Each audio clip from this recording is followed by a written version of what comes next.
Hello friends, welcome to Joffrey Max. இன்னைக்கு நம்ம என்ன டாபிக் பார்க்க போறோம்னா the fundamental unit of life. Class 9ல இருக்க சாப்டர் நம்பர் 5, அதாவது பயாலஜியில் chapter number 1.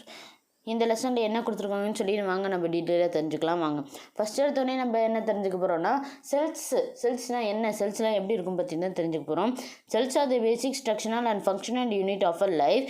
Sell was discovered by Robert Hooke ஆனது டிஸ்கவர் ஆச்சு. A number of cells can work together to get the form of tissues and organs. இந்த cells வந்து நம்மளோட லைஃப்பில் ரொம்ப முக்கியமான ஃபங்க்ஷனல் இந்த செல்ஸ் செய்து. இந்த செல் வந்து ராபர்ட் ஹூக்கால் கண்டுபிடிக்கப்பட்டது, அதாவது டிஸ்கவர் பண்ணப்பட்டுச்சான். A number of cells can work together, ஒரு டிஷ்யூவாக ஃபார்ம் ஆக இந்த எல்லா செல்ஸும் டுகெதர் ஆகி தான் நம்மளுக்கு ஒரு ஆர்கனம் மேக் ஆகுது, உருவாகுதுன்னு சொல்லி இந்த இடத்துல கொடுத்துருக்காங்க. இதுதான் செல்ஸு. நெக்ஸ்ட்டு செல்லுலார் ரெஸ்பிரேஷன்னா என்னென்னு பார்க்கும். Cellular respiration is the process by which the food releases energy in the mitochondria. Cells absorb glucose from the food and burn it to produce energy. இந்த செல்லுலார் ரெஸ்பிரேஷனில் இந்த ப்ராசஸ் ஃபுட்டு வந்து எனர்ஜியை release பண்ணுமா அந்த மைட்ரோகாண்ட்ரியாவில். அதோட எனர்ஜியை வந்து மைட்ரோகாண்ட்ரியாவுக்கு ரிலீஸ் பண்ணும்போது அந்த டைமில் செல்ஸ் வந்து குளுக்கோஸ்லாம் அதில் இருக்கிற குளுக்கோஸ்லாம் எடுத்துக்குமா. அதுக்கப்புறம் தனக்கு தேவையான எனர்ஜியை செல்ஸ் ப்ரொடியூஸ் பண்ணிக்கும். அதான் செல்லுலார் ரெஸ்பிரேஷன் சொல்லி சொல்கிறாங்க. ஸ்ட்ரக்சரல் ஆர்கனைசேஷன் ஆஃப் செல்ஸ் இதில் ரெண்டு விதமாக பிரிக்கப்படுது. அதாவது என்னென்னா ப்ரோகாரியோட்டிக் அண்ட் யூகாரியோட்டிக் செல்ஸ். இது ரெண்டுமே ஒரு முக்கியமான செல்ஸ் தான். First prokaryotic cells are primitive and lack well defined nucleus. Eukaryotic cells are more advanced and have well defined nucleus. இந்த ப்ரோகாரியோட்டிக் செல்ஸில் வந்து அதிகமாக நியூக்ளியஸ் கண்டுபிடிக்கிறதுக்கு கஷ்டம். ஆனால் யூகாரியோட்டிக் செல்ஸில் வந்து தன்னைத்தானே, அதாவது அதில் நிறையா நியூக்ளியஸ் வந்து ப்ரெசென்ட் ஆகிருக்கு. அந்த நியூக்ளியஸ்க்கு தன்னைத்தானே ஒரு நியூக்ளியர் மெம்பரெயின் உருவாக்க தெரியும் இந்த யூகாரியோட்டிக் செல்ஸில். அதோட டெஃபினிஷன் பார்த்தோம்னா, செல் ஸ்ட்ரக்சர் இன் யூகாரியோட்டிக் செல்ஸ். யூகாரியோட்டிக் செல்ஸில் எப்படி ஸ்ட்ரக்சர் இருக்குது, அதாவது என்னெல்லாம் பிரிக்கப்படுது, என்ன பார்ட்ஸ்லாம் அதில் இருக்குதுன்னு சொல்லி தெரிஞ்சுக்கலாம். First these cells have cell membrane bound cell organelles and a well-defined nucleus. The nucleus has its own membrane called nuclear membrane. இந்த யூகாரியோட்டிக் செல்ஸில் வந்து செல் மெம்பரெயின் ப்ரெசென்ட் ஆகிருக்கு, மெம்பரெயின் பவுண்டு ப்ரெசென்ட் ஆகிருக்கு, செல் ஆர்கனல்ஸ் ப்ரெசென்ட் ஆகிருக்கு. அதுக்கப்புறம் வந்து வெல் டிஃபைன்டு நியூக்ளியஸ், நல்ல தரமான nucleus அதில் ப்ரெசென்ட் ஆகிருக்கு. இந்த நியூக்ளியஸ் அதுக்கு தன்னைத்தானே சொந்தமாக ஒரு நியூக்ளியர் மெம்பரைன் கூட அதுக்கிட்டே இருக்குன்னு சொல்லி யூகாரியோட்டிக் செல்ஸை பற்றி ஸ்ட்ரக்சரை டிஃபைன் பண்ணுறாங்க. வாங்க நம்ம நெக்ஸ்ட் டாபிக் பார்க்கலாம். நெக்ஸ்ட் என்னென்னா cell membrane. Cell membrane is the outer covering of a cell. It is made up of phospholipid bilayer membrane. It is selectively permeable in nature. The structure of a cell membrane is best described by the fluid mosaic model. இந்த செல் membrane வந்து outer covering. இந்த செல் மெம்பரெயின்னா என்னென்னா செல்ஸோட outer covering, அதாவது அது மேலே இருக்கிற ஒரு விதமாக. ஃபார் எக்ஸாம்பிள் என்ன சொல்லலாம்னா, இப்போ நம்ம தூங்கிட்டு இருக்கும்போது போர்வை பற்றிக்கிறோம்ல, அதே மாதிரி அந்த செல்ஸ்க்கு மேலே போர்வைக்கு பதிலாக செல் மெம்பரெயின் இருக்குது.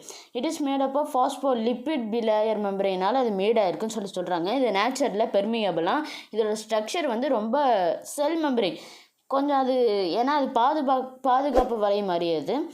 நெக்ஸ்ட் என்னென்னா டிஃப்யூஷன் பற்றி பார்க்கலாம். The movement of a molecules from a region of their high concentration to a region of their low concentration is known as diffusion.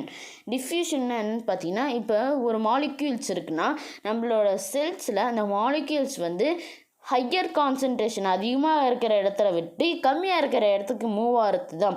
அதாவது ஹையர் கான்சன்ட்ரேஷன்லேருந்து லோவர் கான்சன்ட்ரேஷனுக்கு மாறும்போது அதை நம்ம டிஃப்யூஷன் சொல்லி குறிப்பிடுவோம். Isotonic, hypotonic solutions and hypertonic solutions.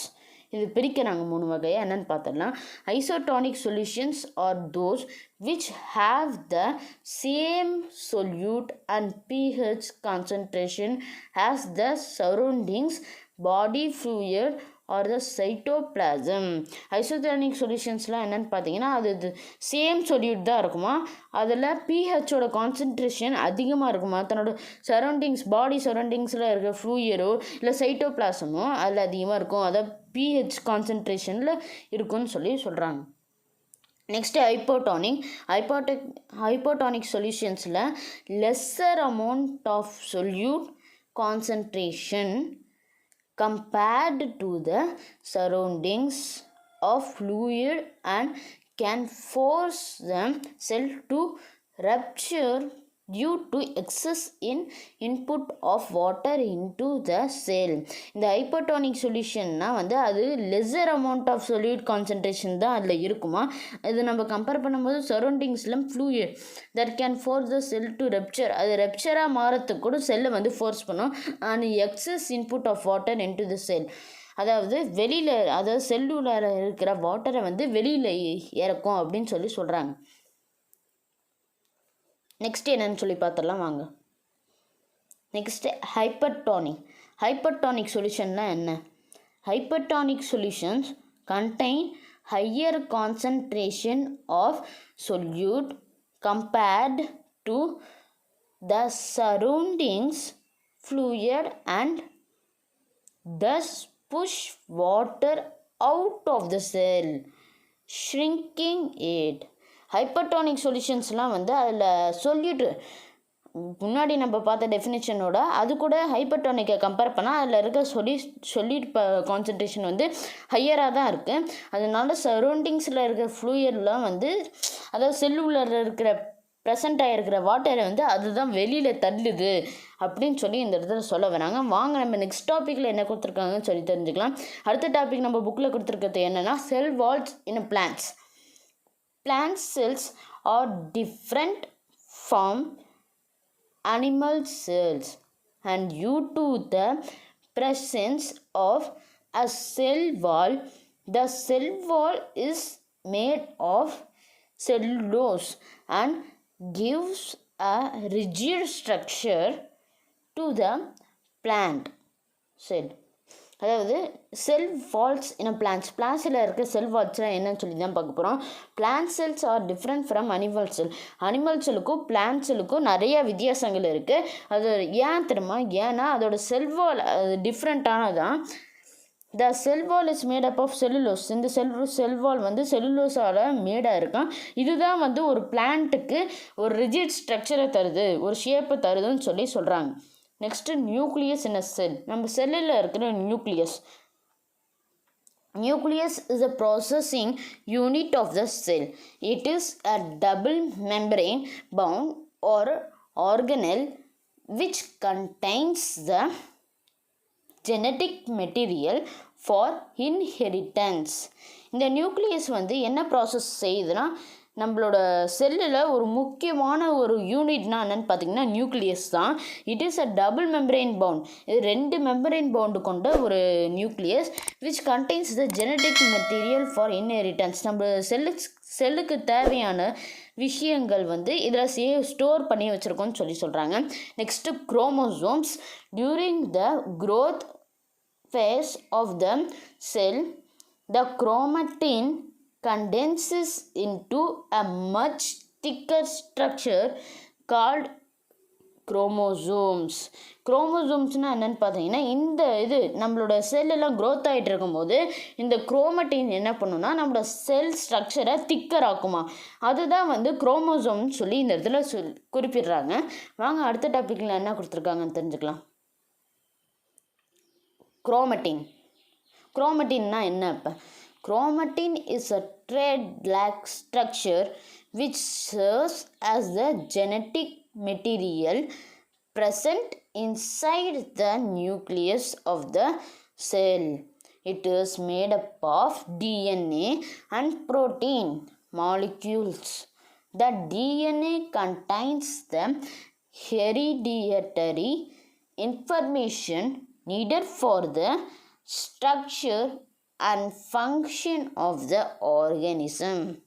குரோமட்டின்னா வந்து அது எப்படி structure இருக்குன்னு பார்த்தீங்கன்னா த்ரெட் லைக் ஸ்ட்ரக்சர், அதுவும் நூல் போல் ஒரு ஸ்ட்ரக்சர் தான் அதில் இருக்கும்.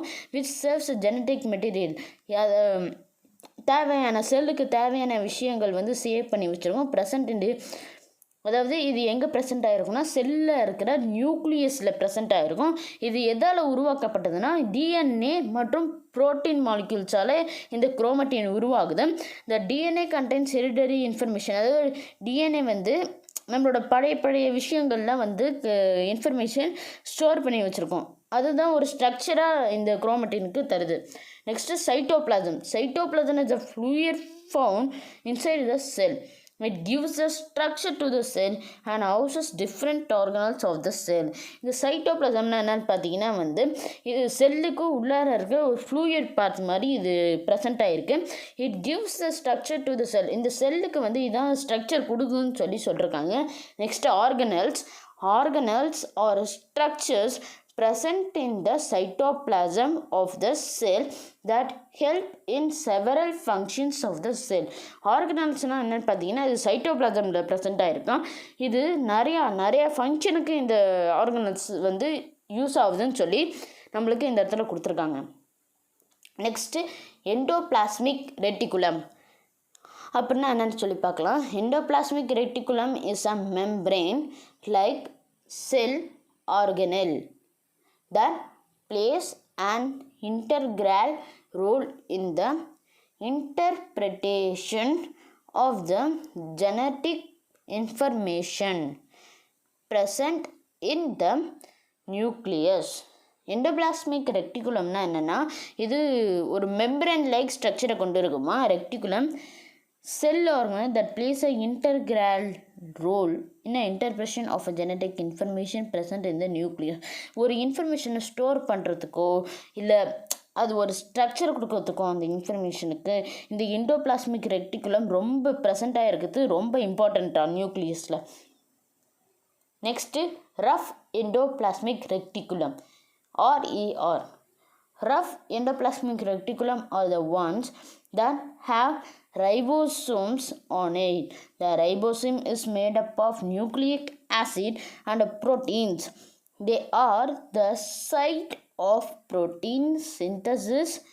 The rough ER means endoplasmic reticulum is also involved in the modification and folding of a protein. இந்த ரஃப் எண்டோபிளாஸ்மிக் ரெக்டிகுலம் வந்து ரைபோசோம்ஸ் கண்டெய்னாக இருக்குமா, ப்ரெசண்ட்டாக இருக்குமா. இந்த ரைபோசோம்ஸ்லாம் வந்து நியூக்ளியிக் ஆசிட்ஸ் அதுக்கப்புறம் ப்ரோட்டீன்ஸால் மேடானதான்.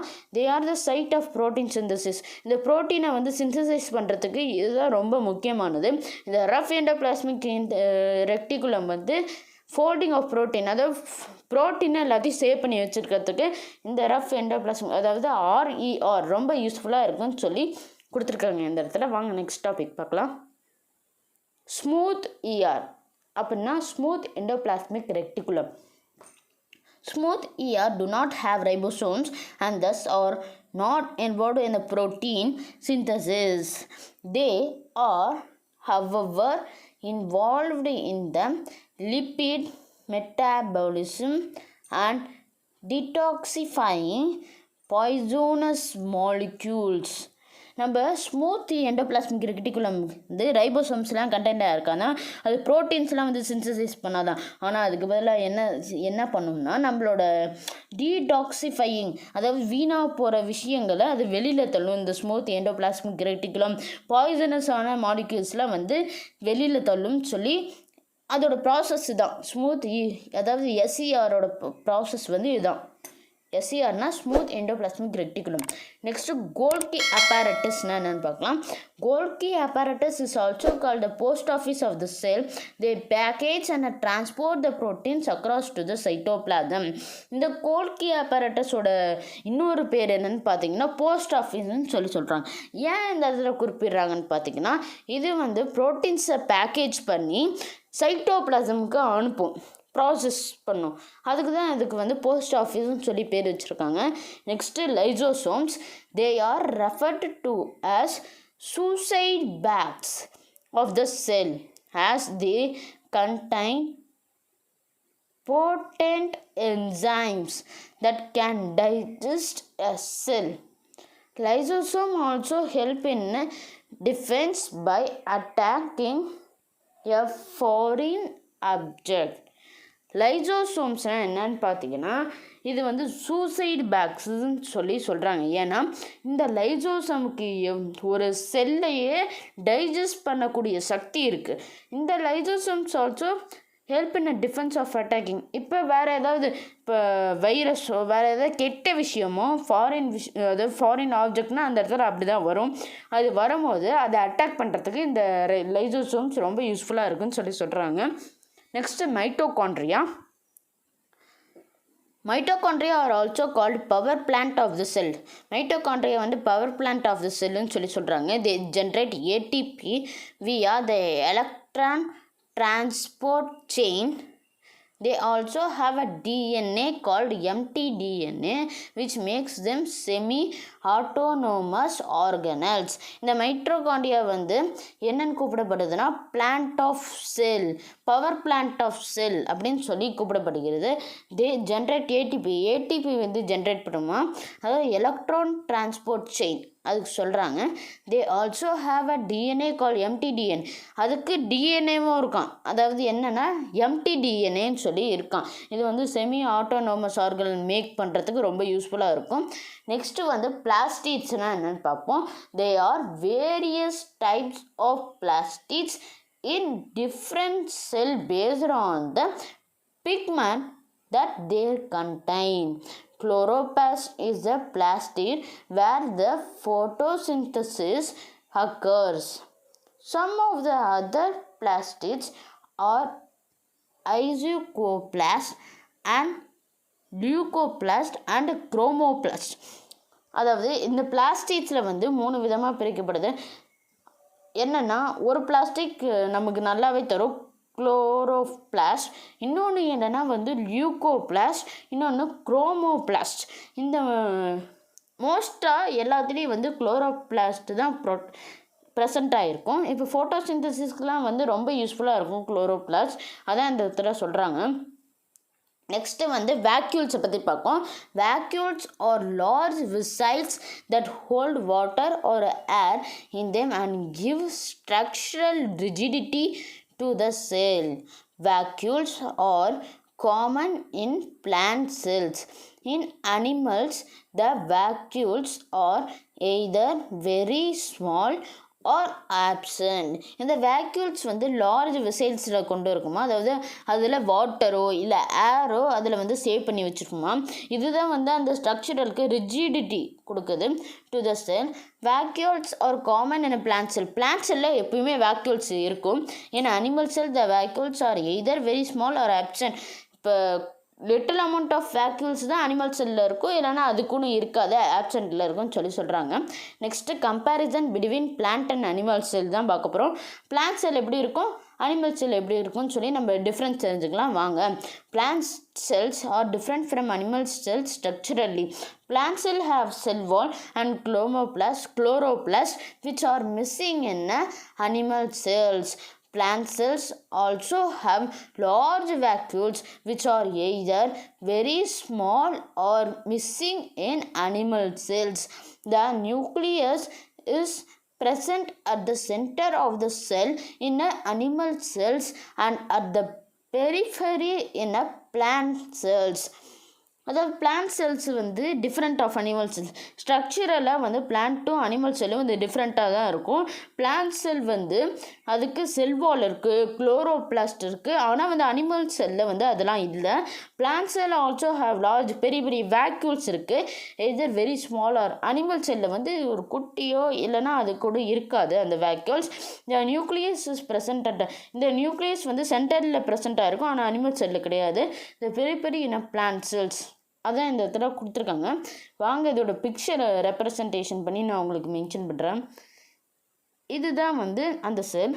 இதில் என்னென்னலாம் இருக்குதுன்னு பார்த்தீங்கன்னா pinocytotic, vesicle, lysosome, Golgi, vesicles, rough endoplasmic reticulum, smooth endoplasmic reticulum, no ribosomes இல்லாதது, cell membrane, mitochondria, Golgi apparatus, nucleus, nucleolus, centrioles, microtubules, அதுக்கப்புறம் சைட்டோபிளாசம், ரைபோசோம். இது எல்லாத்துக்கும் நான் டெஃபினிஷன் இப்போ தான் கொஞ்ச நேரத்துக்கு முன்னாடி சொல்லிருப்பேன்னு நினைக்கிறேன். இந்த ஃபுல்லாக வீடியோ வாட்ச் பண்ணுங்கள். இன்னும் புரியலன்னா இன்னொரு வாட்டி பாருங்கள். இது அனிமல் செல்லோடது. Ribosome, Golgi vesicle, smooth endoplasmic reticulum, அதுக்கப்புறம் நியூக்ளியஸ், எண்டோபிளாஸ்மிக் ரெட்டிகுலம், அதுக்கப்புறம் ரஃப் எண்டோபிளாஸ்மிக் ரெட்டிகுலம். இதில் முன்னாடியே வந்துருச்சு smooth endoplasmic reticulum. Central vacuole இருக்குது. அதுக்கப்புறம் அமிலோபிளாஸ்ட்லாம் இருக்குது, செல்வால் இருக்குது, செல் மெம்பரேன் இருக்குது, கோல்கி அப்பரேட்டஸ் இருக்குது, வேக்யூல் மெம்பரேன் இருக்குது, குளோரோபிளாஸ்ட் இருக்குது, ராஃபைடு இருக்குது, கிறிஸ்டல் இருக்குது, டியூஸ் கிறிஸ்டல் இருக்குது, மைட்டோகாண்ட்ரியன் இருக்குது, சைட்டோபிளாசம் இருக்குது. ஸோ ஓகே ஃப்ரெண்ட்ஸ், நான் உங்களை நெக்ஸ்ட் சாப்டரில் மீட் பண்ணுறேன். தேங்க்யூ, பாய்.